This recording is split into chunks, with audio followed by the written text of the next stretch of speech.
The world needs us to share our talents now more than Real ever. you.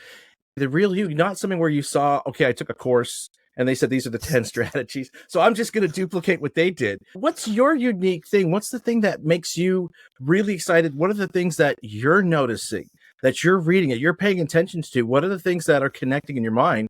Share that, and share it with no expectation. Okay, this is going to lead to a book deal. Oh, this is going to lead to a speaking engagement. This is going to lead to someone saying, here, I got Just $100,000. I want to invest in you to create a new company. No, just do it. Yeah, and just do you'd be it. surprised at who you're going to attract, who's going to start paying attention to you and start saying, hey, look, I want to partner with you. I want to hire you. I want you to write a book. Yeah, whatever it is that you're looking to accomplish.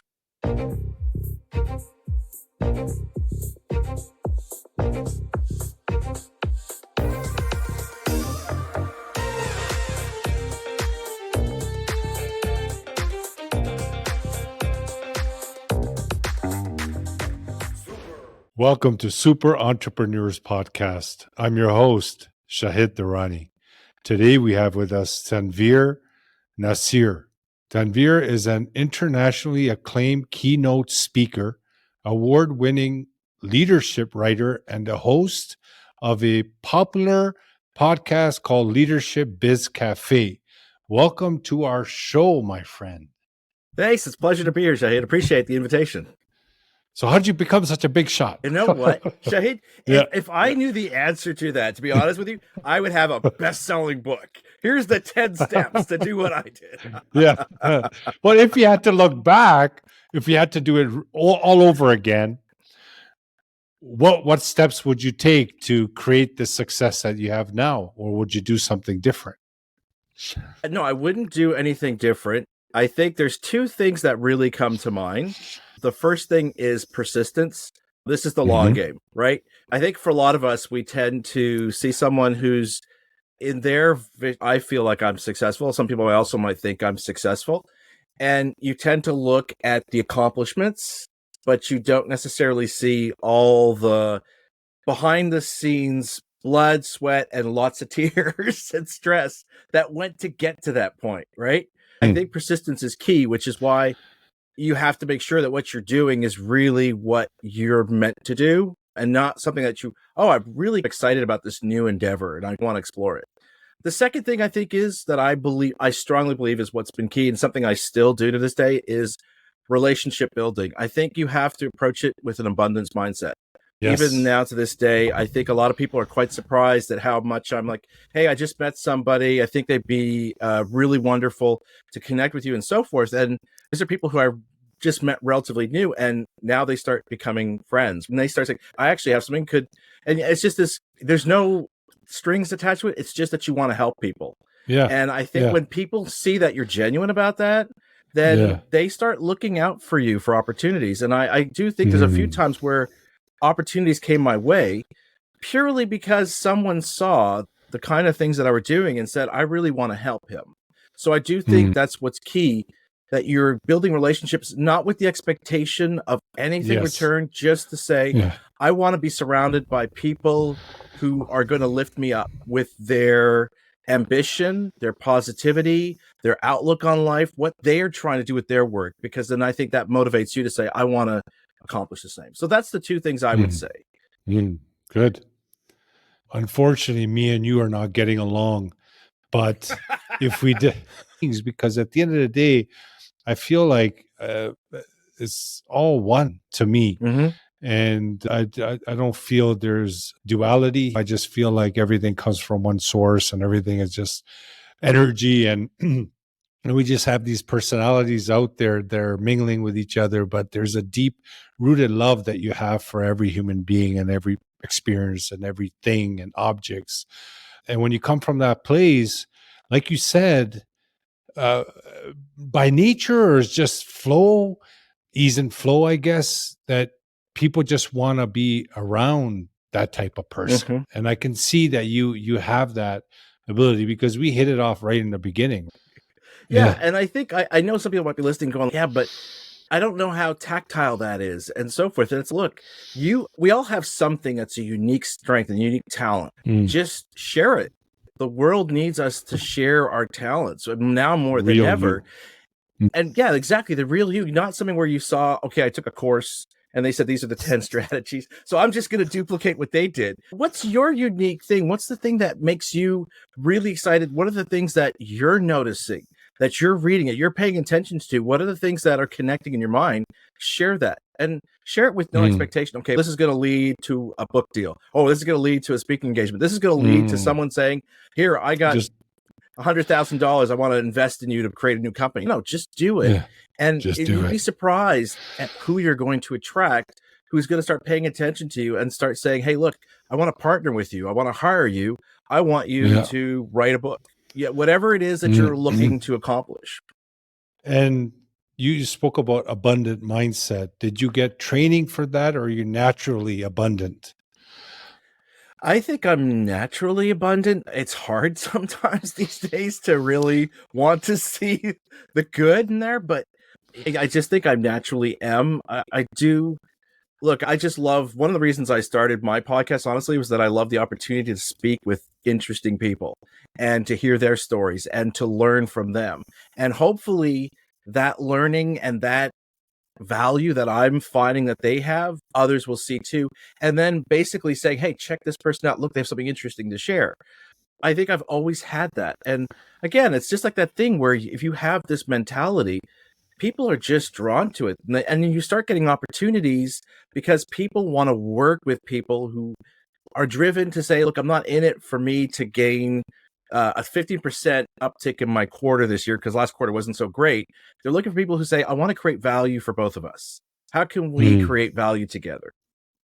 Yeah, I can relate to the podcast point.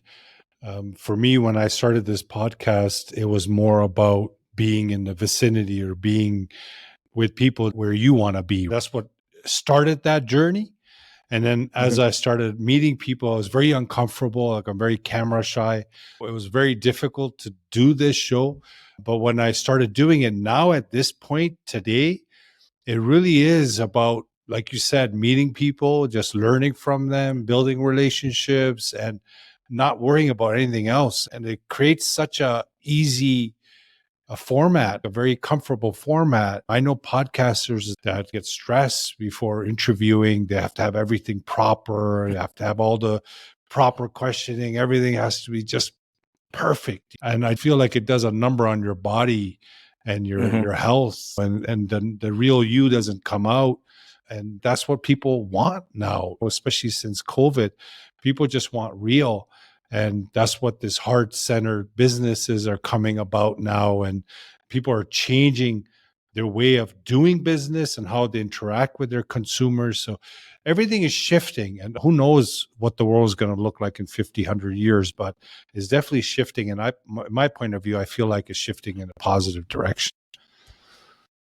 I agree with you too. I think we have to always focus more on our better angels because I think otherwise it's hard for us to find the opportunities. It's hard for us to say, okay, we can make a change here. We can make a difference here.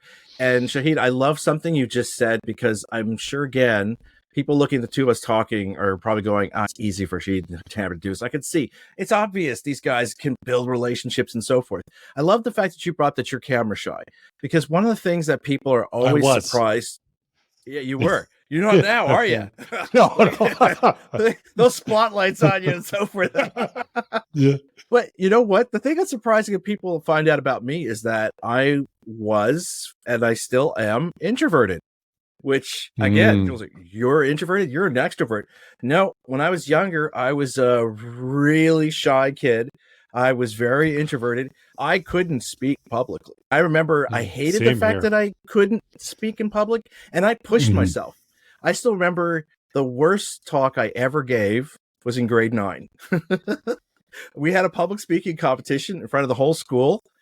I was so nervous. My voice sounded like I was on a bus that was on a very bumpy road. It was just shaking like there was no tomorrow. But you know what? And I kicked myself afterwards because I felt, boy, I just bombed. And it was my mom who told me, no, you had the courage to stand up there and do something that clearly scared the crap out of you. And you finished. And Mm. so I realized that, you know what, that's what we have to do. We have to meet our fear and say, look, what is it we're afraid of? Okay, like you said, Shahid, everyone's worried. Oh, I got to be so perfect. I got to get my questions right and so forth. No, just have a conversation. It's just another person on the other side. There's nothing special about the other person any more than what's special about you. So let's just Yeah. connect and let's just find something of interest that we can talk about and share and be excited about and learn from one another. And when you approach from Well, that vantage point, you got yeah. nothing to fear. Yeah. Tanveer, I had to meditate for 10 minutes before I came in front of you because you're such a picture. I had to get the nerves back. Well, I'm just joking. No, it's a wonderful conversation so far, but I'm really intrigued by the name of your book, Leadership Vertigo. Can you speak about that? And because apparently people are enjoying the book. I didn't read it, unfortunately, yet, but I'm intrigued because it's the first time I heard it. Well, how did you come up with this concept for leadership? And what do they gain from consuming this content? sure. First of all, I can tell you, Shane, maybe if you hadn't spent 10 minutes meditating, you could have read my book, but that's okay. Yeah. No, but you're a smart Yeah. guy. You could Yeah, get I through could it. You're a just, power yeah, reader. yeah, that's right. So, leadership vertigo is essentially just a simple definition of is it refers to this gap that exists between how we view our leadership and how our employees experience it. And honestly, from all the stuff I'm seeing right now, it's like there's a resurgence of this gap widening between what leaders are thinking this is what we need to do and what employees are expecting in order to thrive in that organization. And the source of it came from a lot of times when I would be consulting with organizations and I would be giving keynotes and workshops. And I would have conversations with leaders who would be sharing all these strategies of things that they're doing. And it's like they would do, oh, look, one person, my favorite example, which really inspired a lot of why I wanted to write this book, was I had this leader who came in and said, you know what, I used to have this energized workforce. People used to walk in and there was all people smiling, they're all happy and so forth. Now it's like, you walk in and you can just feel your energy draining. Everyone's just so glum looking. So one day I decided on a Friday, I'm going to organize a pizza party in our parking lot. I'm going to get all these food trucks. We're going to have a band or a DJ, and we're going to have this great party. And he said, it was fantastic Friday. He's just seen everyone was laughing. People were mingling from different departments. I was like, there's the people I remember. And I said, okay, so how was Monday? Oh my God, you should have seen it Monday. All the doom and gloom people were back. I'm like, what happened to them over the weekend? And so I said to him, remind me again, what do you guys do? Are you event planners or something? And the guy looks at me, no, of course we're not event planners. And he says, we do this, that, and the other. And I'm like, see, that's the thing.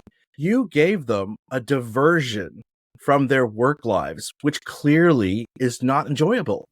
And so you have to recognize that you're doing things that you think this is what they need. They need a break, but that's not what they need. So there's a gap between how you're seeing the stuff that you think. And he says, because he even said to me this, and this is the part I loved, because after he said this story, he says, look, Tanveer, I got to tell you, I'm so frustrated because I give them everything they want and they're still not happy. And that was it. There was the little light bulb going off that you're seeing things from your vantage point, but not taking into account what is their experience. Because if you took into account more of their experience, then how you view yourself as a leader, you would realize that it's not in alignment and you have to bring it in alignment. And so that's where the inspiration for this book came was how do I help leaders understand that? And it's going to keep happening over time. I always tell leaders like, look, you're always going to have this gap. The goal is to narrow it because our brain will convince us to see things. We've all seen all the lists of all the different cognitive biases we all experience. And that's just our brain's way of saving energy. None of us think when we go to work, when we had to go to work and we commute, okay, what's my route I have to take if there's a detour? We just drive and we are thinking too busy about the email, the meeting we have to go to. That's your brain saving energy. It's the same thing with our biases. It's just our brain saving energy so we can focus on other things. It's fine when you're commuting to work. It's not fine when you're working with your people because you want to be fully present to understand their reality. And that's where this book, Leadership Vertigo, helps leaders address that situation. Interesting. Do you practice presence yourself? Yeah, I do. I always try to be very, especially when you have conversations with people. The one thing I always tell leaders is one of the things that we're always doing, and I said I love this exercise doing some of my workshops where I do these exercises to like mind tricks where people think, are you a magician or a speaker? And I'm like, no, I'm just using neuroscience to show you how in real time how your brain operates. So you might be convinced right now, I don't do that. And you get convinced, no, actually you do. And I remember one talk I gave recently, I had one leader in the audience who was neurodivergent, and he got caught off guard too. He actually came up to me afterwards and says, I was so convinced I wasn't, because I'm neurodivergent, so my brain doesn't work the same as yours, but I got caught off guard too. And I said to him, see, we have to be mindful that we have these assumptions about how our brain operates, and it's not always true. And so that's where we have to be intentional. So when there's a conversation happening, we have to just quiet our brain and just say, I just want to listen to the person in front of me. I'm curious to hear what you're going to say. Like when you're asking me a question, Shade, I'm not anticipating what you're going to ask me next. I'm just sitting to hear where you're going to take the conversation next. And then that way I'm really listening to you and I'm able to respond to you so we can have this wonderful conversation. It's so important, especially in leadership, to be present. But the only thing is that because the mind gets really active, and it's just been like that forever, especially when we're using our intellect so much that we get to a point where it consumes us. But having that ability or training yourself to be present, you actually have more control in situations moment by moment, I feel. Absolutely. And you're right. But I think we also have to be mindful that we have to practice it more than we probably had to 10, 20 years ago. And I always Yes. tell people, if you want to know why, watch a movie, an action movie, one of your favorite action movies that just came out last year. And then right afterwards, watch one of your favorite action movies that you enjoyed from, like, let's say, the 1970s. Mm. Notice how impatient you're going to get watching that action film in the 70s. Like, come on, let's go. What's with all this exposition and so forth? Yeah. But the thing is, when that movie came out in the 70s, we were like transfixed. We were just like, oh my God, this is so exciting. And now it bores us, right? Why? Because our attention span is shrunken to such a degree that it's hard now for us to really stay present in the moment. This is why you see so much discussion around mindfulness. It's because our attention span has shrunk to such a degree that it's really hard for us to stay present in a conversation where our brain's not suddenly going, oh crap, I have that email I have to do. And oh no, it's true. I got that meeting coming up. You know what I mean? And it takes effort and practice. But once you do, see, I'm not thinking about, I don't even know what email I have because I'm too busy thinking about my conversation with you right now. And I think this is something we can all do, but it takes practice. It takes effort. Practice. No, you need to engage your will to make this happen because it requires consistent work to be in that stillness, to be in that present moment, just present, and then being aware. And it takes a lot of back and forth, but it's probably the primary gift that I gave myself. And I'm grateful every single day that I was introduced to it. It changed everything for me. And I'm grateful to have met you, that you're doing the same thing, because when I heard the key word right away, I pick it up when I have a guest and they speak about this. So it's great. It's great to speak about this. Now, you spoke in different countries, many countries. Which leadership culture made the most impact on you and why? Oh, that's a good question. Thanks. That was part of your meditation, right? I'm not sure if there's any particular culture that influenced me. I think what I do now notice is I'm noticing that there's a widening gap that's starting to manifest itself between North America and Europe in terms of how we're viewing the nature of work, the future of work. I think now what I'm seeing, and through my work with leaders in Europe, I actually find, because I had worked for so long with Americans and I'm used to their go culture, that when I work with Europeans, I literally have to put the brakes on so that I don't become impatient with them. Right. And it's not because they're not as competent. They just have their priorities straight. To be honest with you, I think that they realize, look, yes, work's important, but it's not my everything. I'm not defined by I my love job that. title. And Mm. I think that there's something inevitably, I think I find, at least here in Canada, we tend to be whatever happens in Europe, it takes about 10 years for it to show up here. So maybe Yeah. in 10 years here in Canada, we'll have it. But unfortunately, I don't know how much influence we're also still going to get from the States in terms of their go culture, which I don't think, and I think a lot of them are realizing it's not sustainable. It's just not. And the younger generation is just not interested in it. And understandably, because they don't have the guarantees. Heck, as a Gen X, we didn't really have much guarantees, but they even have lesser guarantees than we did. There's no gold watch at the end of working in 20 years at the company, which was never our thing for Gen X. But they don't even have the possibility of recognizing if I work hard, I get a good pet salary, I'll be able to afford a home, I can do all these things that our generations have been able to do. As a consequence, it's understandable. They're going to say, then what's in it for me? And for them, it's I want to live, I want my job to help me live my life. If I can't have the things my parents had, then I want to have experiences. And I think when you recognize that reality, it's understandable why they are the way they are. And what's happening in Europe, I think will come here whether we want it to or not, because the next future, the younger generations are just going to force it just because of their economic realities. And I think this is why we're seeing so much pushback right now from CEOs, because they don't like it. They want us to dedicate our lives to work. Lives. Right. But like I've shared with people, if you think about the best leader you worked with, what is the things that come to mind? Right. And more often than not, people think about how they were supportive, they were encouraging, they believed in me and so forth. I'm like, oh, that's wonderful. So thinking about Mm. that leader, how many of you can remember what was the percentage of market share gain they were able to accumulate over the last 5 years you worked with them? And everyone looks at me like, what the heck are you talking about? I said, but this is what we focus on. And it's when we realize, if we look at it from the perspective of leadership, that's not what people are going to remember. They're going to remember how we made them feel working with us Yes. and how Mm. we saw them, how we helped them grow. What was the potential we saw in them, and help them to see, look, we see you capable of doing all that.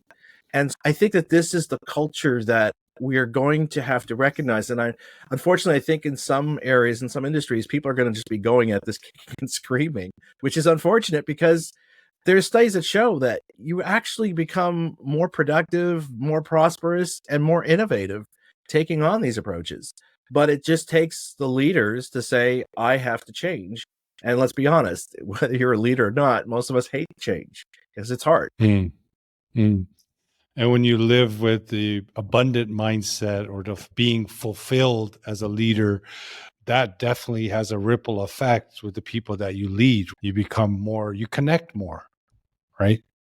And look, abundance also is a growth mindset, right? Because Yeah. it means there's so much. So you're always looking for opportunities to stretch and grow, to learn new Mhm. things and to do new things. And that's the way I approach my work as well. I'm always trying to say, I want to learn something new. I want to grow. I want to develop a new skill. I want to figure a way that I can continue to add value. I know I add value now, but I want to make sure I can maximize the value that I'm able to offer to my clients. And so I think when you have an abundance mindset, that's the way you're looking at it. You're not thinking, oh, I already have my expertise, I've landed, I'm this blah, blah, blah, I got all these accolades. Now I can coast on my accomplishments. No, I think when you have an abundance mindset, you're always hungry. You're always looking for Mm. what's the next thing that I can learn that I can add value with. It was a pleasure having you on the show, my friend. It was great talking to you. Your energy is very enlightened and it fills the room. You have a very deep type of energy about you. And I could see that being a speaker that must help you a lot with your audience. And I'm just grateful to have met you. Keep in touch. Appreciate your time. And if you have any final words, please go ahead. Oh, it was a pleasure to be on the show, Shade. Again, just to remind people, look, I was an introvert. And honestly, if any energy you're seeing, it's because I'm feeding off of the energy you're giving me, Shade, with the conversation that Yeah. you're providing. You're engaging me, and I'm excited to talk, and I'm excited to share, and I love the questions that you're asking. And for those who are interested in learning more about me, just go visit my website, tanveernaseer.com. You can find that podcast that Shahid mentioned, Leadership is Cafe, as well as seeing some of the other work that I've been doing. And Shahid, again, thank you so much for allowing me to be on your show. My pleasure. And thank you for the kind words. Appreciate you. Keep in touch. Will do. Will do.